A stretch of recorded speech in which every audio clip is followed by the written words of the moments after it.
De l'Évangile de Jésus-Christ selon Saint Jean. À l'occasion d'une fête juive, Jésus monta à Jérusalem. Or, à Jérusalem, près de la porte des brebis, il existe une piscine qu'on appelle en hébreu Betzata. Elle a 5 colonnades sous lesquelles était couchée une foule de malades, aveugles, boiteux et impotents.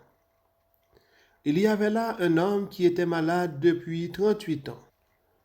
Jésus, le voyant couché là, et apprenant qu'il était dans cet état depuis longtemps, lui dit, « Veux-tu être guéri ?»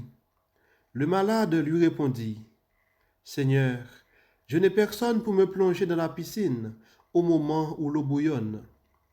Et pendant que j'y vais, un autre descend avant moi. » Jésus lui dit, « Lève-toi, prends ton brancard et marche. » Et aussitôt, l'homme fut guéri.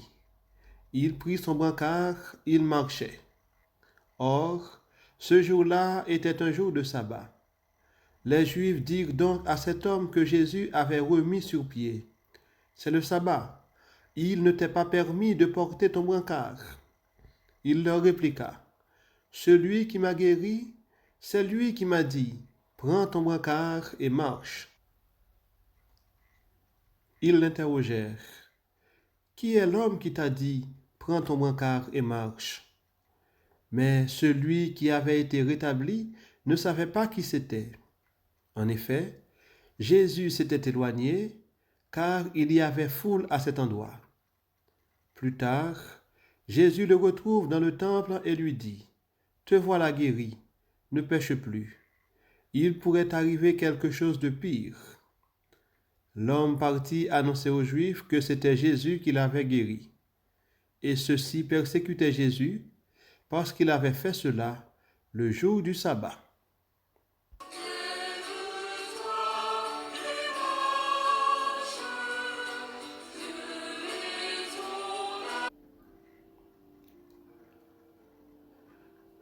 Prends ton brancard et marche.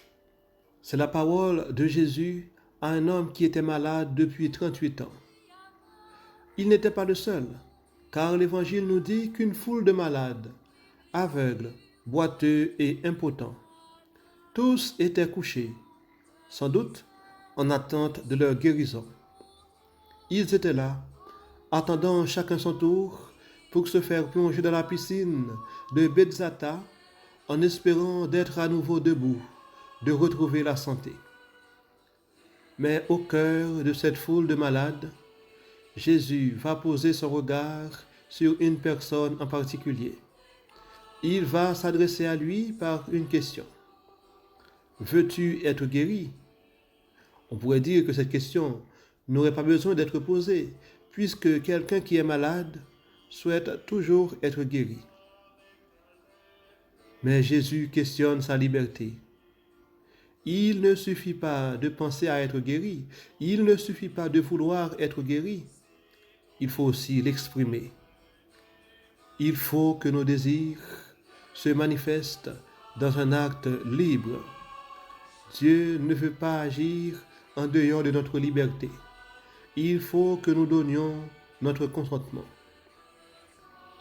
Au lieu de répondre par oui ou par non, le malade fait part de sa situation à Jésus. « Seigneur, je n'ai personne pour me plonger dans la piscine au moment où l'eau bouillonne, et pendant que j'y vais, un autre descend avant moi. » Jésus ne lui a pas demandé s'il veut quelqu'un pour le plonger dans la piscine, mais bien s'il veut être guéri. La réponse de cet homme montre bien son désir d'être guéri, mais aussi sa difficulté à faire comme tout le monde qui va se faire plonger à la piscine en vue de sa guérison. Jésus va passer outre de ce qui se fait habituellement pour agir directement en faveur de cet homme. « Lève-toi, prends ton brancard et marche. » Une simple parole, et l'homme retrouve la santé. La parole de Jésus est efficace. Nous pouvons nous rappeler un verset d'un psaume où il est dit au sujet de Dieu Il parla, et ce qu'il dit exista. Il commanda, et ce qu'il dit survint. Mais Jésus va être non seulement critiqué, mais il va aussi être poursuivi à cause de la guérison de cet homme, car il l'a fait un jour de sabbat. Il n'est pas de pire aveugle que celui qui ne veut pas voir. Il n'est pas de pire sourd que celui qui ne veut pas entendre. Qu'est-ce qu'il y a de mal dans le fait de libérer, de guérir quelqu'un? Les détracteurs de Jésus oublient que la miséricorde dépasse toute loi. Ils oublient que la plus grande loi, c'est la loi de l'amour. Et c'est parce qu'on aime qui fait qu'on peut manifester la miséricorde. Si la dignité de la personne humaine n'est pas au cœur d'une loi, elle est injuste. Jésus ne se préoccupe pas du qu'en dira-t-on, mais il va vers cet homme pour le rétablir. Puissions-nous en toute confiance accueillir Jésus qui vient nous libérer.